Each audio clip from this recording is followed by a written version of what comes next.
अभी बैठने की कृपा करें।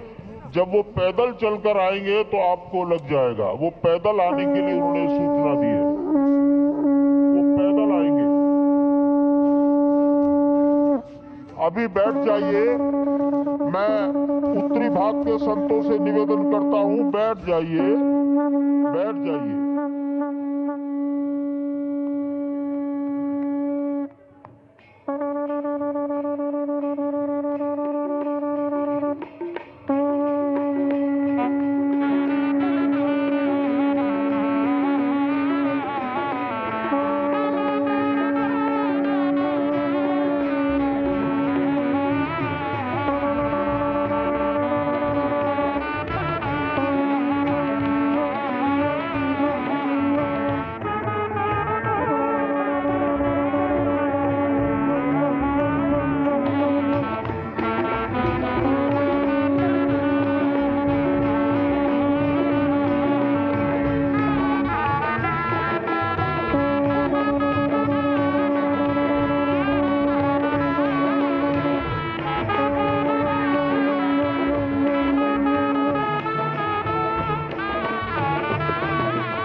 माननीय प्रधानमंत्री जी पूर्वी द्वार से पैदल भगवान का एक छत्र लेकर ऊपर चढ़ रहे हैं। वो सीधे गर्भगृह में प्रवेश करेंगे।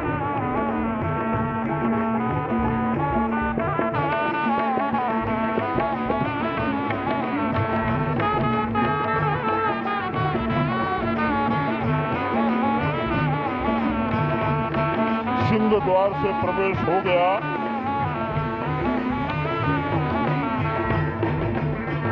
नृत्य मंडप में प्रवेश कर गए।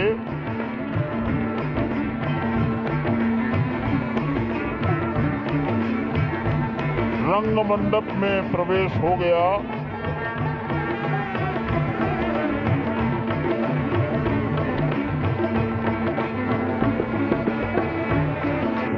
अब वो पूर्ण मंडप में प्रवेश करने वाले हैं।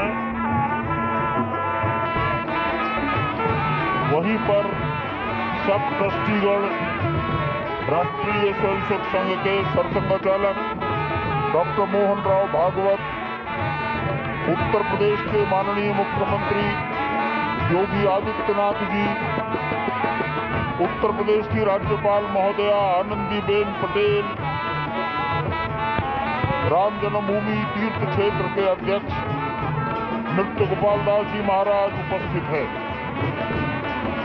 केशव पाराशरन जी, वासुदेवानंद सरस्वती जी महाराज, युग पुरुष परमानंद जी महाराज, अन्य सभी ट्रस्टीगण वहीं पर उपस्थित है। 12:07 हो गया है। गर्भगृह में प्रवेश हो चुका है। चांदी के छत्र गर्भगृह में गोविंद देवगिरी जी, श्री राम के विश्व गर्भगृह की ओर बढ़ाते हुए एक एक कदम बढ़ाते हुए अनेक मंडपों को पार करते हुए 5 मंडपों को पार करते हुए उस अद्भुत क्षण के साक्षी होने जा रहे हैं जो विश्व में एक इतिहास रचेगा। श्री अयोध्या धाम जो कि वैकुंठ का हृदय कहा जाता है, आज अत्यंत प्रफुल्लित है। आज उल्लास चारों ओर, आज आनंद चारों ओर। क्यों न हो, भगवान श्री राम पधारे हैं। भगवान श्री राम प्राण प्रतिष्ठित होने जा रहे हैं। चेतना का संचार होने जा रहा है भगवान श्री राम की उस मूर्ति में, जो इस वक्त थोड़ी ही देर बाद आप देखेंगे कि कमल पत्र पर वो विराजमान खड़े भक्तों को दर्शन देंगे नव्य और भव्य रूप में।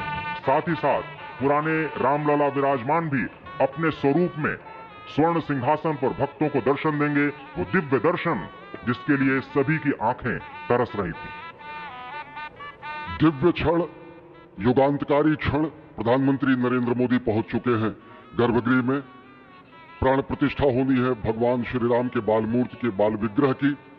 इन क्षणों को अगर देखें तो प्रधानमंत्री 40 करोड़ देशवासियों के प्रतिनिधि के रूप में, तेज तप और तपश्चर्या के पर्याय के रूप में, भारत भारतीयता के अग्रदूत के रूप में और साथ ही साथ सनातन संस्कृति के ध्वजवाहक के रूप में प्रस्तुत हैं गर्भगृह में। सनातन संस्कृति के संवाहक के रूप में, भारत की एकात्मता के, भारत के वैभव के इस अटूट प्रदर्शन के आज दिन को पूरी दुनिया साक्षी हो रही है।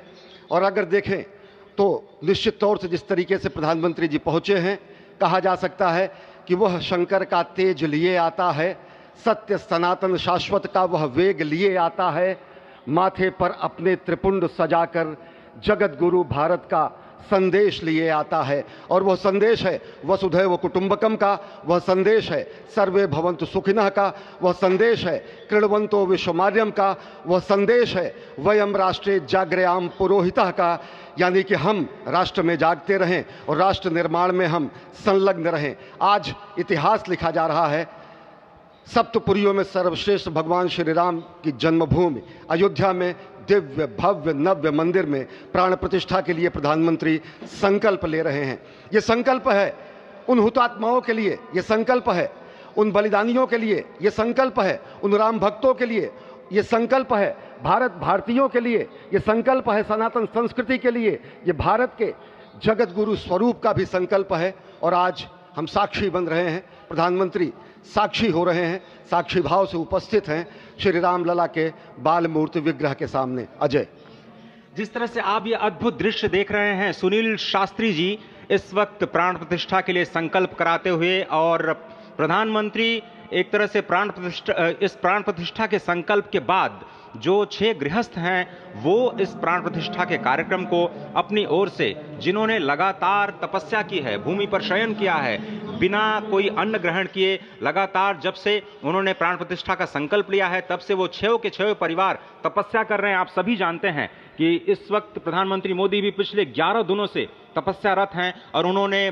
दक्षिण भारत के अलग अलग मंदिरों में जाकर के अपने इष्ट भगवान श्री राम, अपने इष्ट भगवान श्री शिव का दर्शन किया है। और शिव की बात है तो आप देख लीजिए कि जो पीछे आचार्य इस वक्त आपको दर्शन दे रहे हैं वो काशी से पधारे हैं। वही काशी जो भगवान राम के सखा हैं, वही काशी जहां पर भगवान शिव भगवान राम के स्वामी के रूप में विराजते हैं, वो जगत गुरु हैं। इसलिए काशी भी मगन है, क्योंकि काशी से ही ज्योतिषी गणेश्वर द्राविड़ ने इस पवित्र मुहूर्त को निकाला है, जिन्होंने जो भूमि पूजन का भी जो ज्योतिषाचार्य का महत्व बताते हुए दिखाया था। और इस वक्त आप देखिए कि गर्भगृह में बहुत ही विशिष्ट मेहमान प्रधानमंत्री के साथ इस वक्त आरएसएस के प्रमुख मोहन भागवत जी भी पधार चुके हैं। इस प्राण प्रतिष्ठा समारोह में अनंत अनंत कोटि आत्माओं की भावनाओं को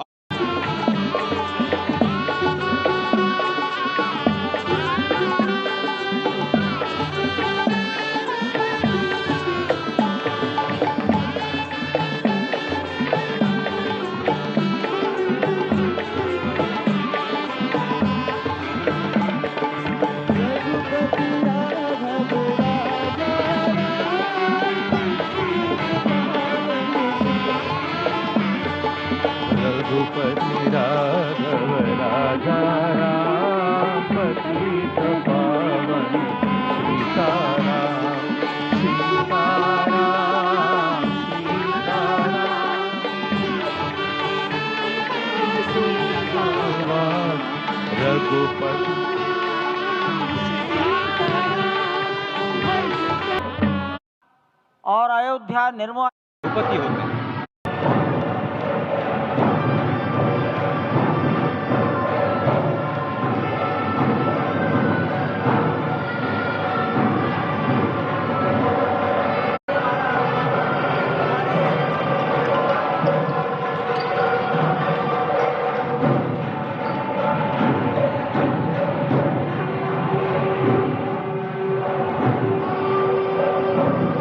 जीवन में साकार होते हुए मैंने केवल देखा नहीं, मैं थोड़ा तार्किक हूं। आपकी परम पूजनीय माता जी से मिलकर के मैंने उसको रिकन्फर्म भी किया था कि आपका ये अभ्यास 40 वर्षों का है। ऐसा तपस्वी कोई राष्ट्रीय नेता प्राप्त होना यह सामान्य बात नहीं है। वे इन दिनों में हमने कहा था कि आपको विदेश प्रवास नहीं करना चाहिए, क्योंकि सांसर्गिक दोष भी आते हैं।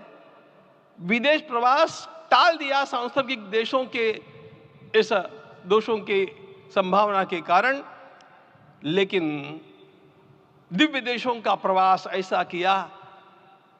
नासिक से आरंभ किया, गुरुवायूर गए, श्रीरंगम गए, रामेश्वरम गए, इन सारे स्थानों पर जाकर के वहां के परमाणुओं को लेकर के और पूरी भारत माता के हर कोनों में जाकर के मानो वे निमंत्रण दे रहे थे कि आइए दिव्य आत्माओं, अयोध्या पधारिए और हमारे राष्ट्र को महान बनाने के लिए आशीर्वाद दीजिए। वह सदियों तक अभिषिप्त थी, उपेक्षित रही, सुनियोजित तिरस्कार झेलती रही, अपनी ही भूमि पर सनातन आस्था पद्दलित होती रही, चोटिल होती रही, किंतु राम का जीवन हमें संयम की शिक्षा देता है और भारतीय समाज ने संयम बनाए रखा। लेकिन हर एक दिन के साथ ही हमारा संकल्प और भी दृढ़ होता गया और आज देखिए पूरी दुनिया अयोध्या के वैभव को निभा रही है। हर कोई अयोध्या आने को आतुर है। आज अयोध्या में त्रेतायुगीन वैभव उतर आया है, दिख रहा है। यह धर्मनगरी विश्व की सांस्कृतिक राजधानी के रूप में प्रतिष्ठित हो रही है। पूरा विश्व दिव्य और भव्य अयोध्या का साक्षात्कार कर रहा है। आज जिस सुनियोजित एवं तीव्र गति से अयोध्यापुरी का विकास हो रहा है, वह प्रधानमंत्री जी के दृढ़ संकल्प, इच्छा शक्ति और दूरदर्शिता के बिना संभव नहीं था। कुछ वर्ष पहले कल्पना से परे था कि अयोध्या में एयरपोर्ट होगा, यहां के नगर के भीतर 4 लेन की सड़कें होंगी, सरयू जी में क्रूज चलेंगे, अयोध्या की खोई गरिमा वापस आएगी। लेकिन मित्रों, डबल इंजन की सरकार के प्रयास से आज आप सबके सहयोग से यह सब साकार हुआ है। सांस्कृतिक अयोध्या, आयुष्मान अयोध्या, स्वच्छ अयोध्या, सक्षम अयोध्या, सुरम्य अयोध्या, सुगम्य अयोध्या, दिव्य अयोध्या और भव्य अयोध्या के रूप में पुनरुद्धार के लिए हजारों करोड़ रुपए वर्तमान में यहां पर भौतिक विकास के लिए लग रहे हैं।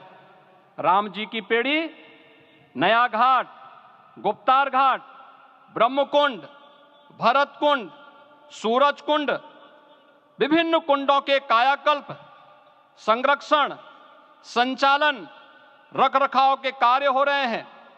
रामायण परंपरा की कल्चरल मैपिंग कराई जा रही है।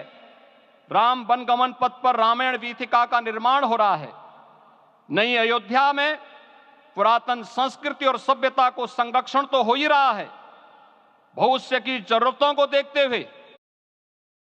इसलिए आखिरी कदम है, उसका आचरण है सेवा और परोपकार। सरकार की कई योजनाएं वियोग सहा है। भारत के तो संविधान में उसकी पहली प्रति में भगवान राम विराजमान है। संविधान के अस्तित्व में आने के बाद भी दशकों तक प्रभु श्री राम के अस्तित्व को लेकर कानूनी लड़ाई चली। मैं आभार व्यक्त करूंगा भारत की न्यायपालिका का, जिसने न्याय की लाज रख ली।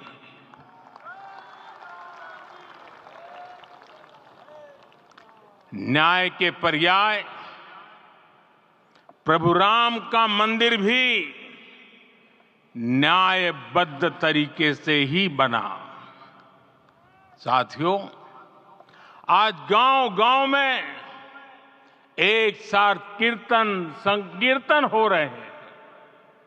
आज मंदिरों में उत्सव हो रहे हैं, स्वच्छता अभियान चलाए जा रहे हैं। पूरा देश आज दीपावली मना रहा है। आज शाम घर घर राम ज्योति प्रज्वलित करने की तैयारी है। कल मैं श्री राम के आशीर्वाद से धनुषकोडी में राम सेतु के आरंभ बिंदु अरिचल मुनाई पर था। जिस घड़ी प्रभु राम समुद्र पार करने निकले थे, वो एक पल था जिसने काल चक्र को बदला था। उस भावमय पल को महसूस करने का मेरा ये विनम्र प्रयास था। वहां पर मैंने पुष्प वंदना की। वहां मेरे भीतर एक विश्वास जगा कि जैसे उस समय